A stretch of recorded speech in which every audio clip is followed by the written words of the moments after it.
Bonjour à tous et bienvenue pour cette nouvelle vidéo Art Journal. Je travaille dans mon carnet à Neumule et je vais profiter de cette vidéo. C'est une vidéo d'une ancienne réalisation, mais je n'avais pas encore pris le temps de doubler ma vidéo. Elle attendait sagement dans mon ordinateur que je prenne le temps de le faire. Donc pour cette page d'Art Journal, je vais mettre en scène notre chère Coco Chanel au milieu des fleurs et d'un fond aquarellé. Et je vais profiter de cette petite vidéo pour répondre à certaines questions qu'on a pu me poser sur cette réalisation. Je suis allée refouiller notamment sur mon compte Instagram. Donc la première chose que j'ai envie de vous dire, c'est par rapport aux réalisations que vous voyez passer sur Instagram, parce que je les mets souvent sur Instagram et vous avez les vidéos après, soit le mercredi qui suit, soit comme ici, des mois après. Donc n'hésitez pas à me poser des questions sur les réalisations. Comme ça, ça me donne matière à vous répondre au moment de mes vidéos et ça me donne aussi plus de retours sur les infos dont vous avez besoin et c'est toujours plus simple de vous expliquer les choses par vidéo que par texte sur Instagram où il faut parfois beaucoup de temps pour vous répondre, donc n'hésitez pas. La première chose, donc je travaille dans un carnet à Neumule. Ce carnet à Neumule, c'est un carnet en papier cellulose, en papier aquarelle. Donc la première chose qu'on a pu me demander il y a pas très longtemps concernant ce carnet, vous le voyez, c'est un format A5, c'est est-ce que je collais 2 à 2 mes pages pour le rendre plus résistant? Est-ce que je mettais une sous-couche de gesso ou quoi que ce soit pour rendre les pages plus résistantes par rapport à l'aquarelle? Est-ce que je travaillais en recto verso? Bref, des infos sur ce carnet. La première chose, c'est un carnet qui est fait pour l'aquarelle. Donc, vous n'avez pas besoin de coller vos feuilles 2 à 2 pour le rendre plus résistant puisque il est fait pour travailler l'aquarelle, il est fait pour travailler vraiment avec de l'humidité. Vous le voyez ici à l'écran, le fond que je suis en train de réaliser, je vais mettre une bonne couche d'aquarelle. Donc je vais bien mouiller ma page et ça résiste parfaitement. Le papier est fait pour. Ça ne transperce pas. Donc oui, vous pouvez travailler en recto verso avec des techniques à l'aquarelle. C'est moi ce carnet vraiment, j'y travaille des scènes avec des tampons Schwen Flowers et des tampons comme je vais le faire ici de Stampin' Bella préférentiellement. Mais je travaille surtout principalement des techniques à l'aquarelle dans ce carnet. J'y vais en recto verso, en tout cas des techniques aquarellables. Ici, je fais à l'aquarelle, mais je peux aussi utiliser mes poudres aquarellables. Donc là, on y va avec l'eau, on pchite de l'eau sur nos pages. Donc pas de souci pour travailler en recto verso. La petite indication que je vous donnerai et que je ne fais pas, évidemment, on donne des conseils qu'on ne met jamais en œuvre, ça c'est tout à fait normal. Vous le voyez ici, j'ai pas protégé ma page du dessous avec un papier ou un papier absorbant. Alors les pages ne transpercent pas, mais ça n'évite pas les petites maladresses. Moi, je suis une spécialiste. En bougeant mon carnet, parfois, je donne un coup de pinceau un petit peu sur le côté de mon carnet et parfois je viens un petit peu marquer ma page d'après ou ne serait-ce que ma page d'à côté. Là, vous voyez, la page de gauche, elle n'est pas protégée avec un papier ou un papier absorbant et je le fais pas assez. En fait, j'y pense pas et des fois je cochonne un petit peu ma page d'à côté. Donc pas de souci pour travailler en recto verso, mais ne faites pas ce que je fais, c'est-à-dire protéger vos pages, surtout en cas de maladresse.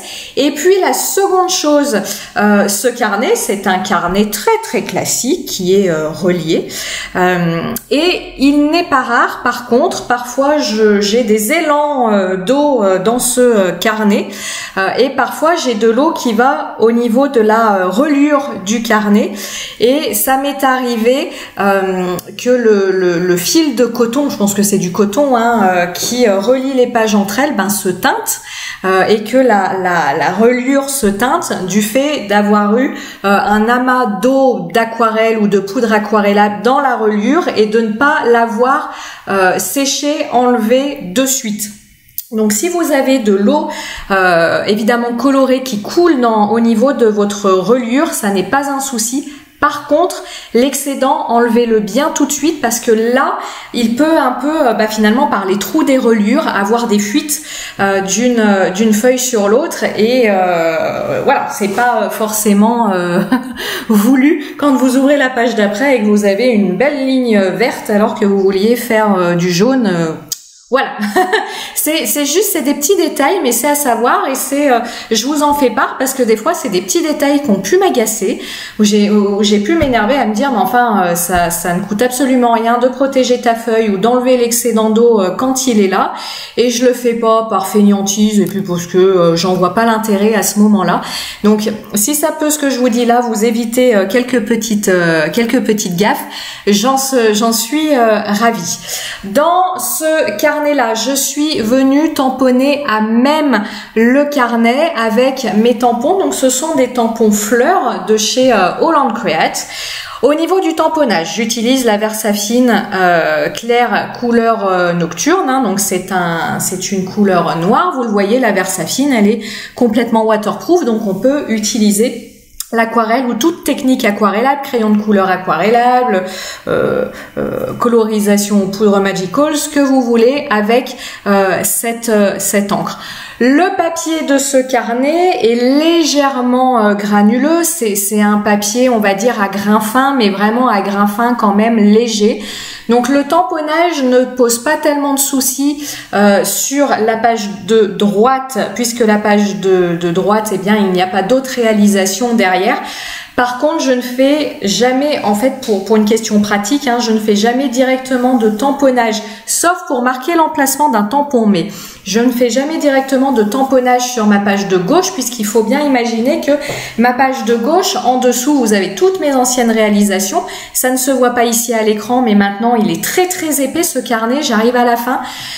Peut-être que je le finirai avant d'ici la fin de l'année, on verra, je me mets pas de pression par rapport à ça, ce serait quand même un petit peu bête, mais en tout cas, j'ai beaucoup de volume au niveau de ma page de gauche, et un tamponnage directement, ça ne le ferait pas. D'autant plus, vous l'avez vu en début de vidéo, le tamponnage, vous voyez, avec la bouteille de parfum. Donc, j'ai voulu créer une page, on en vient à l'esprit de la page, avec ma Coco Chanel. Donc ça, c'était mon idée de départ, je voulais mettre en scène ma Coco Chanel de Stamping Bella. Et en baladant, notamment sur le site de la Fée du Scrap, j'ai vu que Holland Create avait sorti il y a quelques temps ce tampon avec cette fiole de parfum. Je me suis dit, bah c'est super pour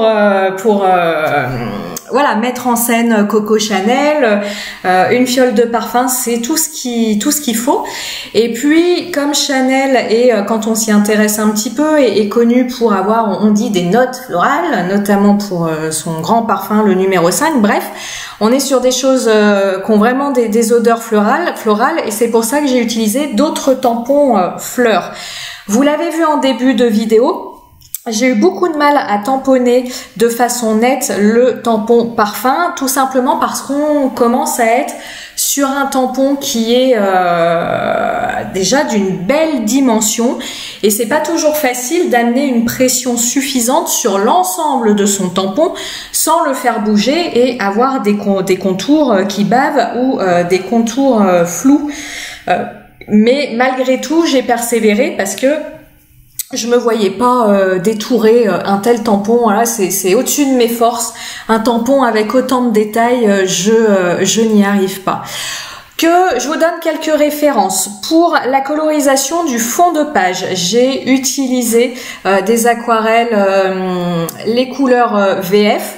Le nom de la couleur m'échappe. Comme toujours, il est disponible en descriptif de la vidéo, cette couleur.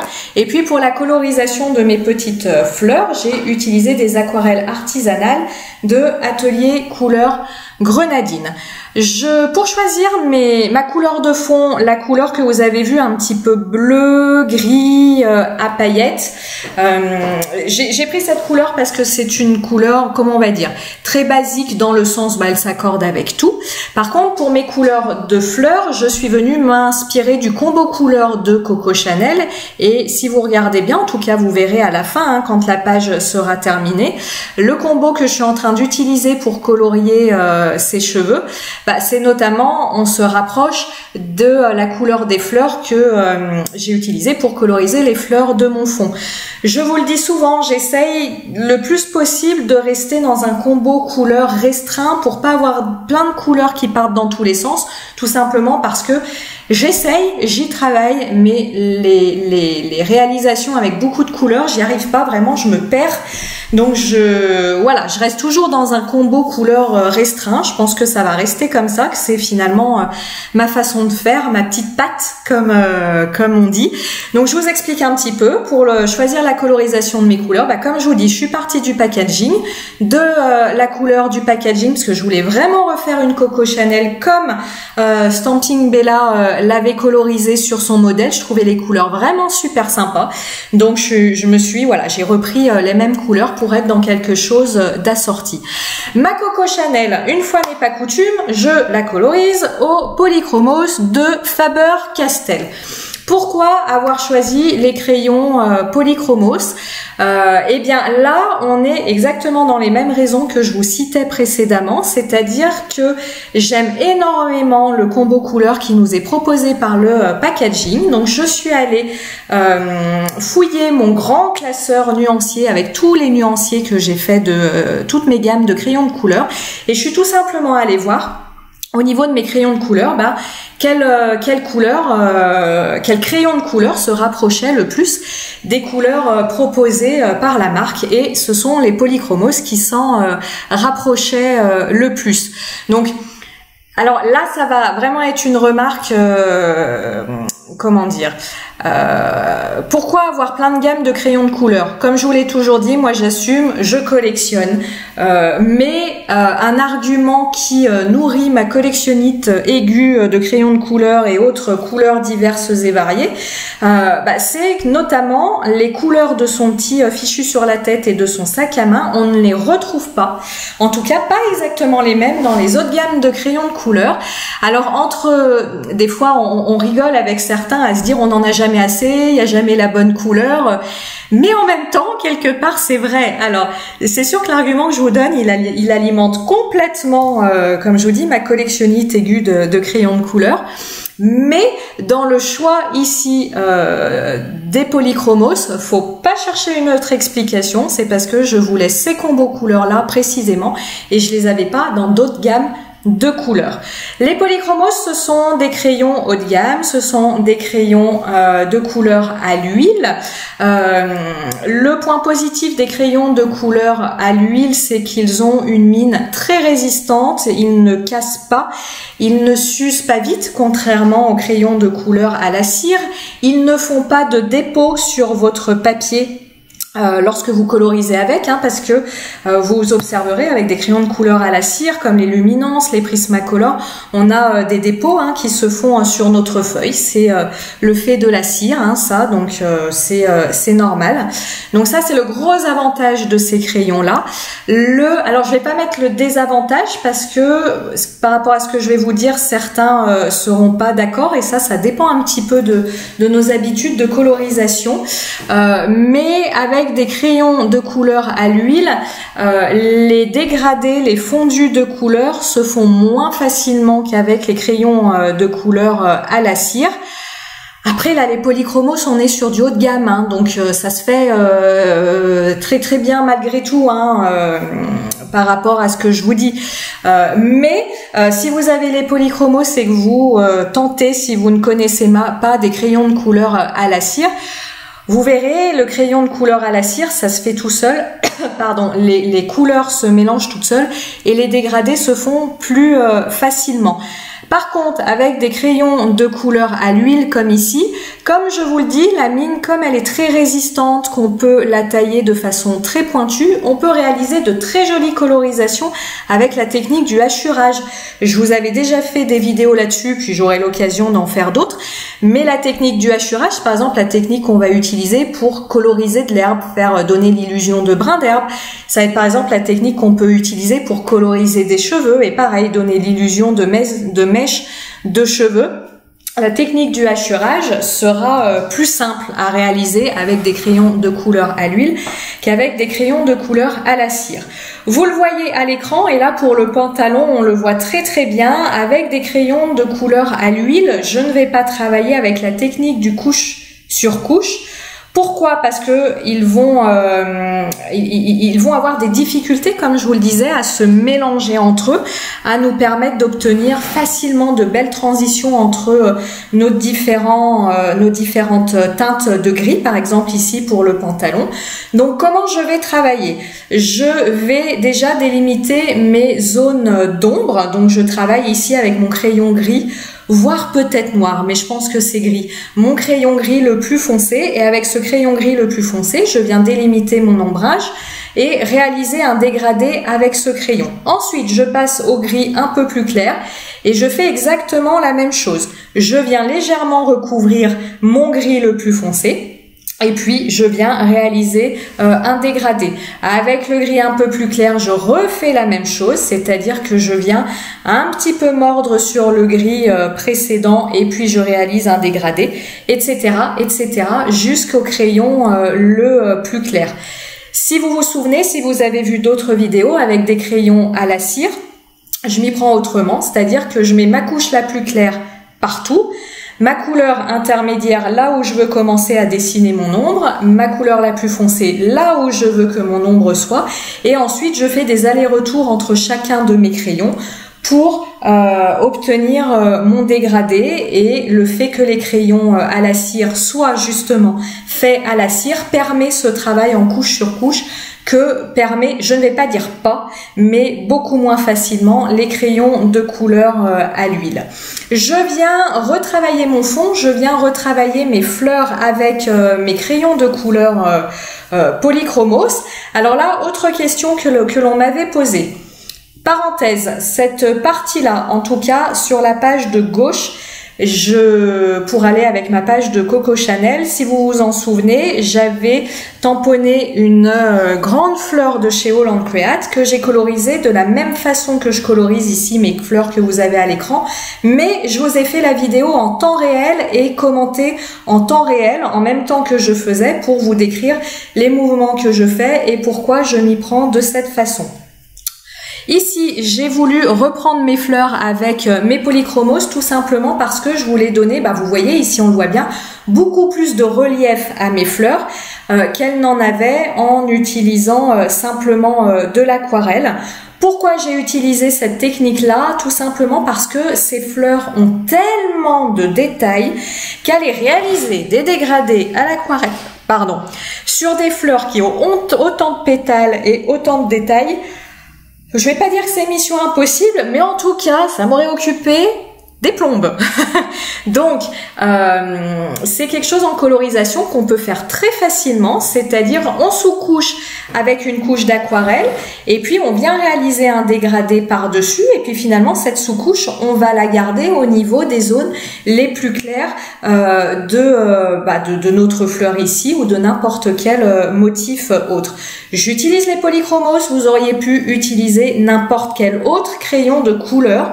Ça fonctionne avec tous les crayons de couleur. Encore une fois, j'ai ici utilisé les polychromos parce qu'ils sont dans le combo couleur que je souhaitais utiliser pour cette colorisation. J'utilise un drôle de crayon, vous voyez ce crayon blanc.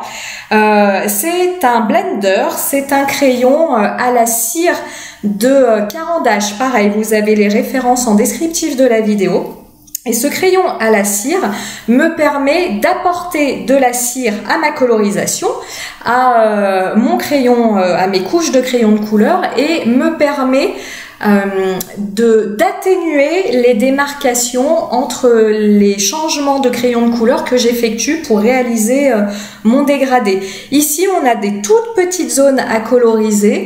Donc, comme j'utilise vraiment, voilà, parfois des crayons, on reste dans ce vieux rose violet, mais parfois j'utilise des crayons qui sont vraiment éloignés en termes d'intensité de couleur et voilà, pour atténuer les démarcations quand je change de crayon de couleur, eh bien je passe un coup de mon crayon carandage de mon blender et ça atténue vraiment très significativement soit les marques de coloriage pour ceux qui ont un petit peu tendance à trop appuyer avec leur crayon de couleur qui sont pas encore bien à l'aise dans la colorisation, ou alors quand on a comme ça des changements de couleur un petit peu brusques, un petit peu brutaux, bah ça permet comme ça de vraiment masquer et d'avoir un dégradé beaucoup plus une transition beaucoup plus harmonieuse, beaucoup plus douce. Petite projection en marqueur acrylique dans mon fond de page, petit ajout de zone de lumière avec mon marqueur acrylique, cette fois-ci à pointe fine Artistro. Et puis on va arriver, je vois, tranquillement à la fin de cette réalisation. Ah oui, j'avais oublié, parce que comme je vous dis, je l'ai faite il y a un petit moment, cette réalisation. Pareil, par rapport au cœur de mes fleurs, j'ai voulu ajouter du détail en mettant des petites pointes de marqueur acrylique marron. Le marron est plus clair que mon aquarelle que j'ai utilisé pour le cœur de mes fleurs. Et pareil, ça permet d'apporter une zone de lumière, mais qui soit moins franche, moins tranchée que du blanc. Voilà, d'utiliser le marron. Donc ça, c'est aussi des choses que je fais parfois. J'apporte des zones de lumière, mais pas avec du blanc, mais avec une teinte plus claire que la teinte initiale de ma colorisation. Je viens enlever mon petit washi et vous voyez, c'était fait exprès. Il y a certaines fleurs, j'ai voulu qu'elles dépassent de mon cadre. Des fois, comme on dit, j'aime bien sortir du cadre. Donc là, ça l'illustre parfaitement. Cette réalisation est terminée. Je suis venue coller ma petite Coco sur mon fond de page, l'habiller de ces bijoux de lumière avec du stylo gel doré. Et puis voilà, elle est toute belle pour nous présenter son parfum. J'espère que cette vidéo vous aura plu et comme je vous le disais au début, n'hésitez pas à me laisser des questions. J'y répondrai pas forcément en commentaire, mais je vous dirai si j'y réponds dans de futures vidéos en tout cas. Je vous dis à très bientôt. Ciao, ciao.